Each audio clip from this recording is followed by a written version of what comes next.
అందరూ వాళ్ళ అనుభవాలు చెప్పారు. ఈ సినిమా మొదట కొబ్బరికాయ కుట్టిన దగ్గర నుంచి కూడా జరిగిన వింతల గురించి.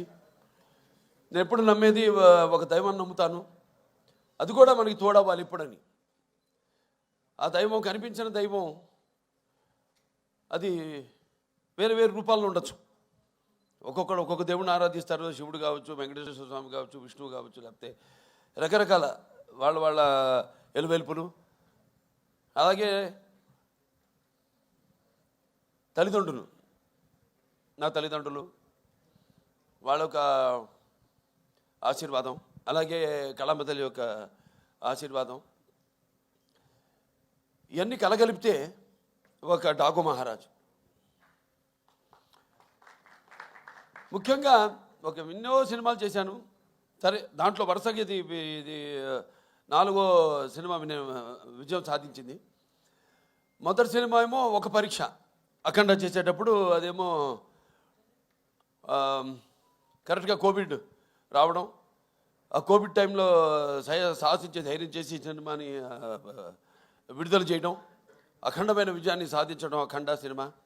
దాంతో అది సాధించడమే విజయం కాకుండా ఎన్నో ఇంకా ముందు తర్వాత ఎంతోమంది ధైర్యం చేసి సాహసించి వస్తారు, జనం చూస్తారు సినిమాల్ని అన్న ఒక ధైర్యంతో వాళ్ళ సినిమాలన్నీ ఆ తర్వాత తెలుగే కాకుండా అన్ని భాషల సినిమాలు కూడా వాళ్ళ సినిమాలను ధైర్యంగా విడుదల చేయడం జరిగింది. ప్రతిదీ ఒక ఛాలెంజ్. అయిపోయింది అఖండ, నెక్స్ట్ ఏమిటి అన్నప్పుడు ఒక వీరసింహారెడ్డి, అదైన తర్వాత సరే అది కూడా అయిపోయింది. అంటే ప్రతిదీ ఒక ఛాలెంజ్. అంటే పీక్స్కి వెళ్ళినప్పుడు ఎప్పుడు ఒక ఛాలెంజ్. నేను ఎప్పుడు అది ఛాలెంజ్గా తీసుకోను.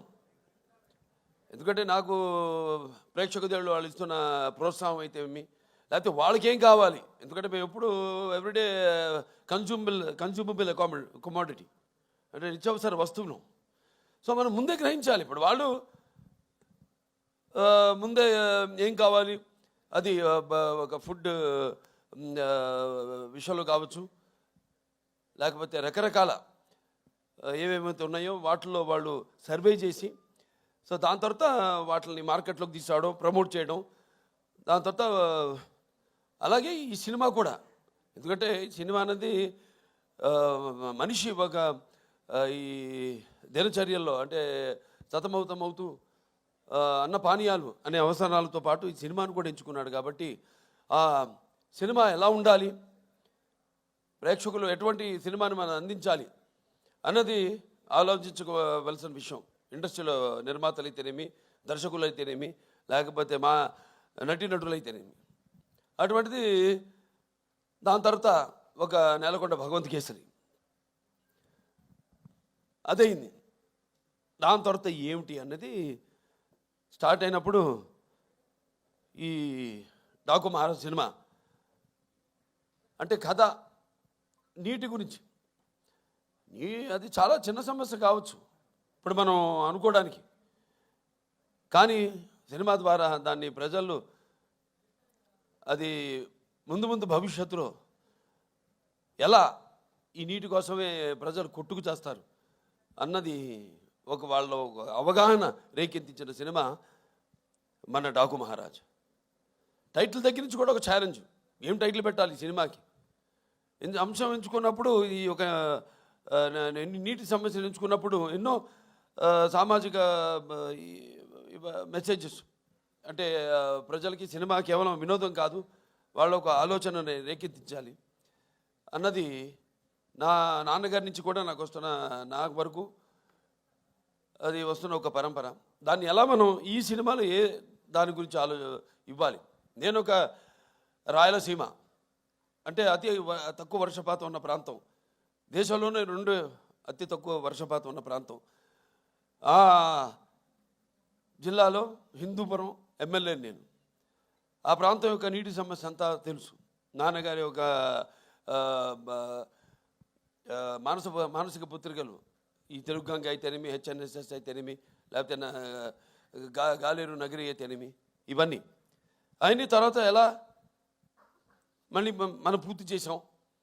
తెలుగుదేశం అధికారంలో ఉన్నప్పుడు ఎలా, నేను ఎమ్మెల్యేగా ఉన్నప్పుడు అంతా రాసి పెట్టింది. నేను ఇప్పుడు ఎలాగైతే అన్నారు ఫస్ట్ టైం ఏమైనా బుక్ చేయడానికి ఆవిడ షిరిడీలో ఉంది, ఎవరు మన శ్రద్ధా శ్రీనాథ్, అలాగే ఈవిడేమో తిరుపతిలో ఉంది ప్రజ్ఞా జైస్వాల్. అలాగే ఈ నీటి సమస్య కరెక్ట్గా నేను ఎమ్మెల్యే అయినప్పుడే అది పూర్తి కావడం, నేను నా హిందూపురానికి నేను నీళ్లు ఇవ్వగలగడం. సో ఇదంతా అదంతా కాకతాళీయంగా యాదృచ్ఛికంగా జరిగింది. ఇప్పుడు ఆ నీటి సమస్య గురించి సినిమా తీయాలి అని ఒక ఆలోచన వచ్చింది. దాన్ని ఎలా ప్రజెంట్ చేయాలి మనం అనుకున్నప్పుడు రాజస్థాన్ ఎక్కడైతే ఏముంది, ఇక్కడ మన తెలుగు వాళ్ళు గొప్పతనం చాటుకుంటూ అక్కడ రాజస్థాన్లో కూడా మళ్ళీ మనం వాళ్ళు దుక్కు దున్ని నీరు పోసి నారు పెట్టి అలాగే కోత కోసి ఎలా చేయగలుగుతాం, అక్కడ కూడా మన ఒక ఇంజనీర్, ఒక సామాన్య ఇంజనీర్, ఒక తెలుగువాడు వెళ్ళి ఎలా చేయగలుగుతాడు. చేసాం మనం ఇక్కడ సృష్టికి ప్రతి సృష్టి చేసాం. ఎలాగైతే మన రాయలసీమ గురించి చెప్పాను, మన ఇది అవిభక్త ఆంధ్ర రాష్ట్రానికి 6 ముఖ్యమంత్రులు ఇచ్చింది రాయలసీమ అని. సో అది పెట్టుకుని మైండ్లో సమస్య చిన్నదే కావచ్చు, కానీ రాష్ట్రాలు వాళ్ళ నీళ్ళ కోసం కొట్టుకుంటున్నాయి.